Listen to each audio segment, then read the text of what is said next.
mantra of trust the process, which sounds like something that could apply to what you're trying to do here. How do you view what Arteta's done there, and kind of to what extent is it a sort of model that you can follow? Yeah, I think the whole, the football club, Arsenal have done a really great job in understanding that, they were sort of probably heading in a direction that was showing them it wasn't going to be successful. And once Mikel came in, that they stuck, as you said, to the process, irrespective of short-term sort of gains that may have been made by going in a different direction. And I think Mikel's been outstanding and been really strong right from the start of, having a real vision for the football club, and the club's backed him. But I don't think that's unique. I think, Liverpool did the same with Jurgen.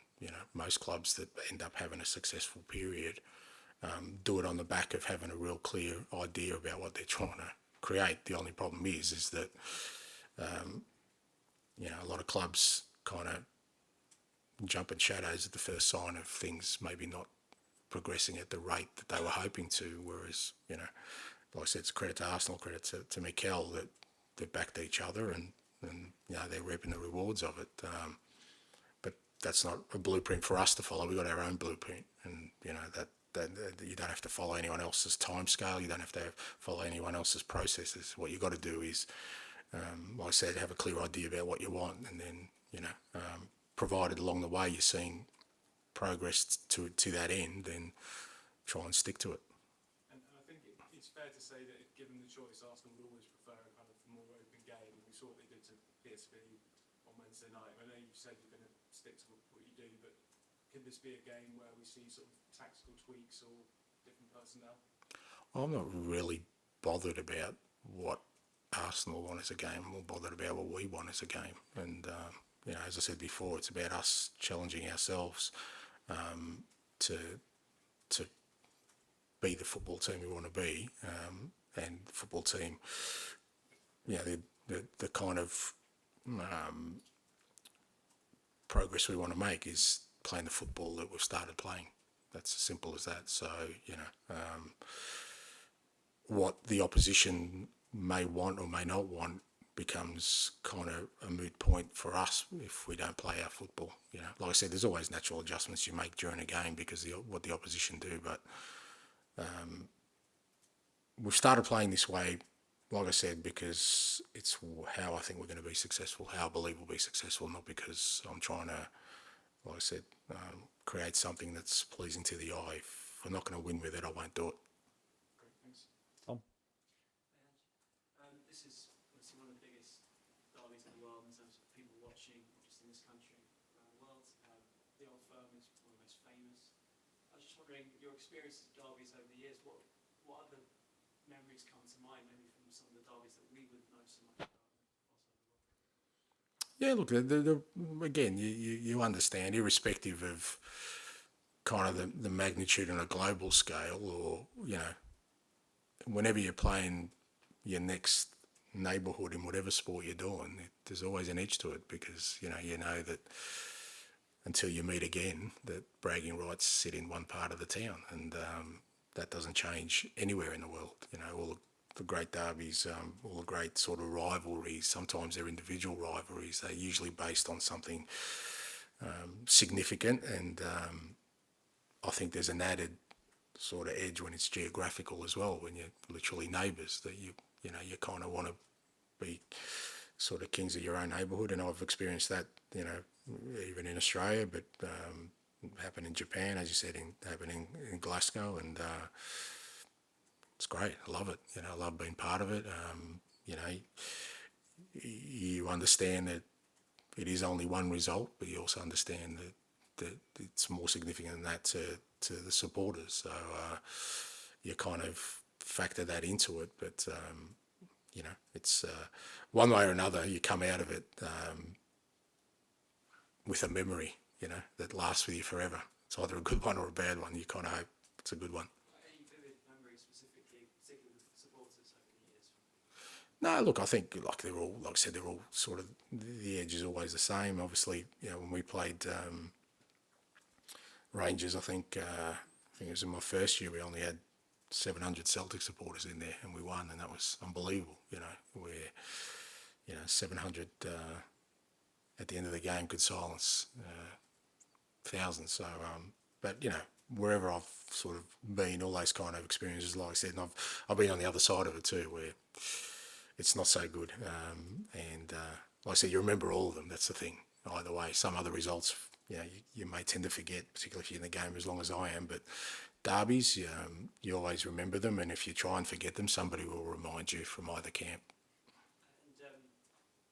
And the difference between you and Mikel in terms of your journey couldn't be more different, really. I mean, you had a few years of Man City working with Pep, and then coming to such a big club. Obviously, it's been a much longer journey to this club for yourself. I think we were talking to Gary Lineker about some of those times before you spoke to us about those issues. I just wondered if you could elaborate a bit more on that in terms of some of the things that maybe, without naming names, that people said to you that gave you the impression, like you said to Gary, that this might never happen. Well, it's not. Yeah, and I don't want to sort of cast aspersions on people. I mean, it's just that they've never heard of me. So you're kind of looking at black faces, and and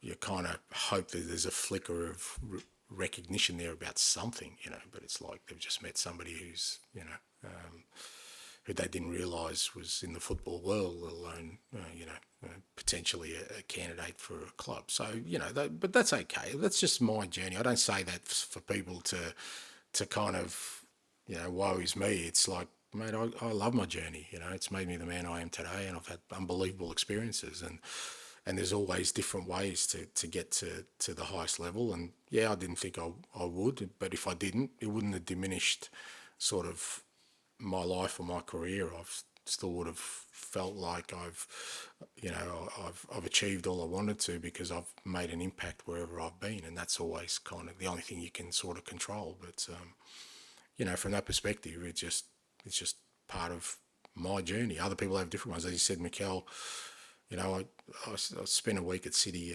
when I first got the Yokohama job, because they were part of the group, and they were generous enough to sort of invite me in. And I didn't speak to him, but I observed training. You could see then that how passionate Mikel was about the game, and you could sense he was itching to get going and become a manager himself. And we've got a sort of common acquaintance in Tim Cahill, and Timmy was always speaking very highly of him, both as a player and as a person. And he's, like I said, he's had a different journey, but he's made the impact. So I guess that's the whole point of it. As I keep saying, there's no real defined way to get here, and as long as people keep an open mind, you might be able to find great people from all different types of sort of trajectories to get to this point. Sachin? Just want to ask about Richarlison. He went into the Sheffield United game, quite a difficult place. He obviously opened up about the issues he was having. He then had a incredible game, incredible impact in that game. And obviously, one game's not going to change all the issues he's going through. But have you noticed any difference with him this week? And has what happened on Saturday, the impact he had, helped in any way with all this? No, I mean, look, he's training well. He seems to be sort of at ease with himself. I think you're right. I mean, it does help when things, go well. But as I said after the game, that's the balance probably Richie's got to get in his life now, to understand that, the more you can sort of, try and keep a balance in the way you view your own life, the better he'll be able to overcome the issues he has. And if his football's going well, and there's no reason why it shouldn't be going well, because he's training well and he's a fantastic footballer, then hopefully that helps him in the other areas of his life that he needs to. And that's the same for all footballers, and hopefully that helped him. But I think the club's, as I said, club's there to support him in the ways he needs to. I don't need to be across that, and all the lads have sort of been supportive as well, and he looks like he's in a good place. But as you said, that doesn't mean that his issues have gone away. Whatever those issues are, he'll need to find a way to tackle them, and hopefully football helps him in that process. Just one thing on the theme of the derby. I mean, they are emotional affairs, as you know, have been involved, especially the Old Firm. know you say you're going to tackle Sunday's game like you tackle all games, but given the emotionals around it for the players as well as the fans, I mean, will there be any adjustments? Or, for instance, the last thing you say to the players before they go out on Sunday, are you prepared to just do even small things? Yeah, you know, with those kind of things, I try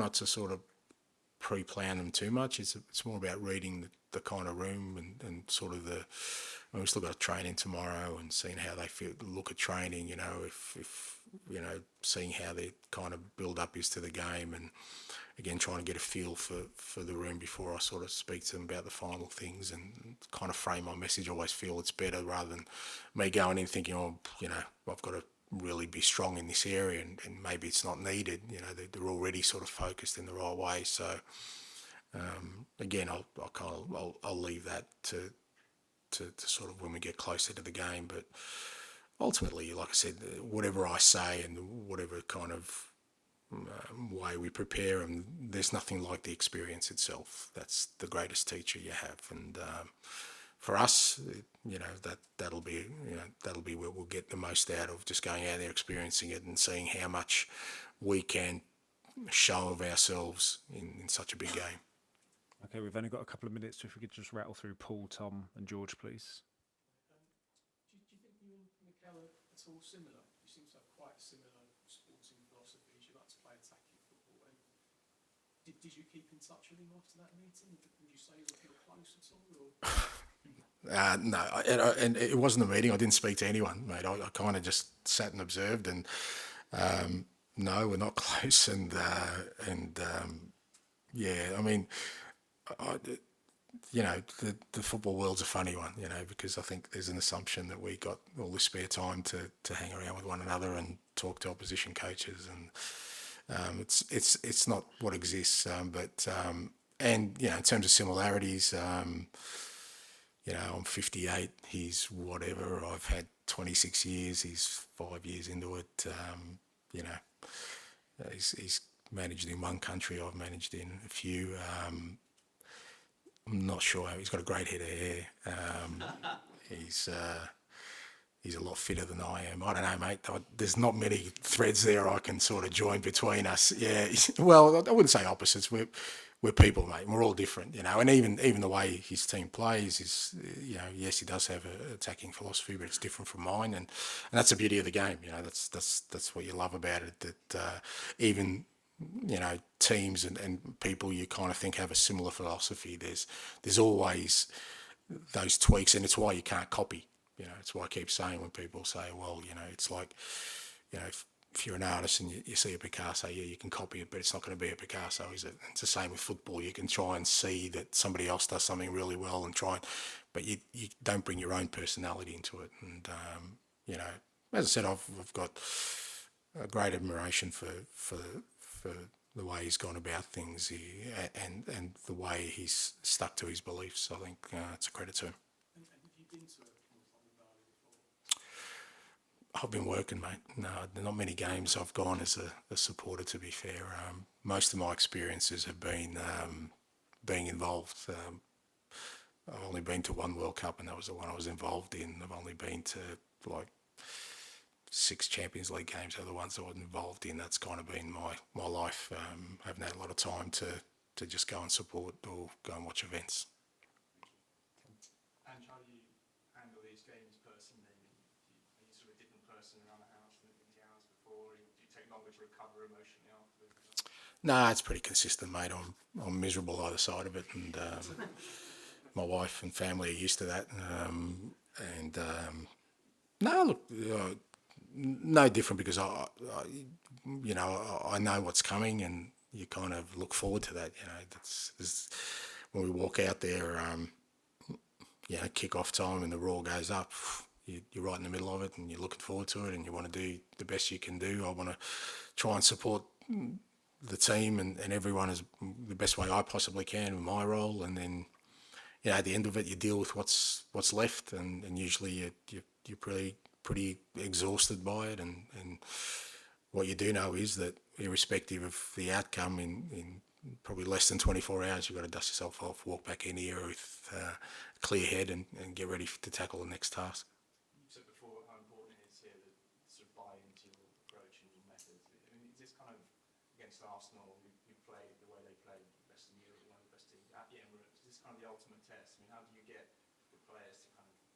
taking risks, keep passing the ball out from the back of this kind of match? Yeah, by not shying away from that challenge, I guess, and not fearing the outcome if things don't go well. Ultimately, that's always your measure, and it's my history, and people sort of use it almost as a kind of barometer against me, that when I went into Champions League games with Celtic, or I went into World Cup games with Australia, that I should have changed my approach, and we got some pretty decent lessons along the way. But I just think that's the only way you can measure yourself. How do you know if you ever want to be that kind of team? Is I guess the question. If you want to be a team that challenges, well, you have to play that way, irrespective of the opponent. So there's no point not using a game like Sunday as a measure to see where you're at. If you shy away from it and we don't play our football and we manage to get a draw and we survive the experience, what have we really learnt apart from the fact that we've survived 90 minutes of football? Nothing. So and that'll be and the players, I think, already know that. That's what be my message to them. We're going to go out there and play our football and measure ourselves, and if we're short, we're short. We need to make that up, and if we match them, well, it's great, isn't it? Because then we know we've still got a long way to go, but we've already established ourselves that, in the biggest of the occasions, we're prepared to play our football. George, final one, please. And been a lot of talk around, obviously, you have a young team and this being their first experience of a North London derby. How important is it that sort of leadership group of Sonny, Romero, Madison, they sort of lead from the front and I guess show like sort of calm heads in what will obviously be a hostile environment? Yeah, it is. It's important. But I guess even for them, it's their first time as leaders in something like this, and when you're not a leader, it can not that you would, but it's easy to just sort of worry about your own performance. But now they've got to do that. So it's a great test for them as well, and their leadership for sure. But again, this is the experiences I want these guys to have. We need to have as a group to help us grow. It's the only way you grow. You don't grow by sort of, literally being in the shade. You got to stick your head up and see the sun and allow yourself to grow, even though you may mean at times that that experience isn't a great one. You still can grow from that. So it's a challenge for all I guess the group and for us. But irrespective, it won't stop our kind of real intent to become this kind of football team, whatever the outcome. Obviously positive means, okay, you continue down there, but even positive can sometimes derail you because you think you're further ahead than what you are, and we're not. After Sunday, we'll be 6 games into a pretty significant rebuild. Okay, thanks, guys. Thank you. Good luck. Thank you.